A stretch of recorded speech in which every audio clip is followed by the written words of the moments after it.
নবনিযুক্ত মেডিকেল অফিসারদের ধৈর্য সহকারে কাজ করে মানুষের আস্থা অর্জনের পরামর্শ দিলেন মুখ্যমন্ত্রী প্রফেসর ডক্টর মানিক সাহা। একই সঙ্গে কর্মচারীদের ডিএর ব্যবধান ধীরে ধীরে কমানোর আশ্বাসও দেন তিনি।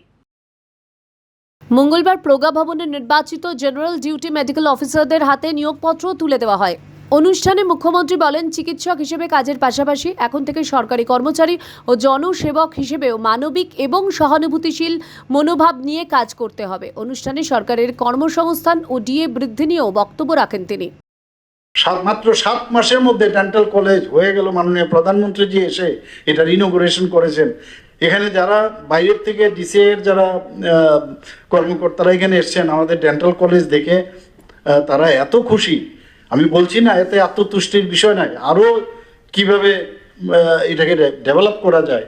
আমার কাছে যা খবর হচ্ছে প্রায় 200-এর উপরে ওপিডি তে পেশেন্ট আসছে এখানে। শুধু ত্রিপুরা এবং বাইরের থেকে অনেক লোক কিন্তু এখন মানুষের ওয়ার্ড অফ মাউথ কিন্তু একটা বিরাট বিষয় যে এখানে ভালো কাজ হয়। মুখ্যমন্ত্রী জানান, 1% ডিএ দিতে প্রায় 100 কোটি টাকা প্রয়োজন, তাই ধীরে ধীরে ডিএর ব্যবধান কমানোর চেষ্টা চলছে।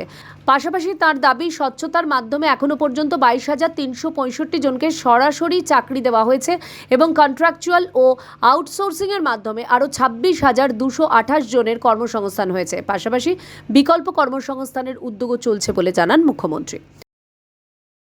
ত্রিপুরা থেকে দেবাশিস বর্ষার রিপোর্ট, সিএন ত্রিপুরা।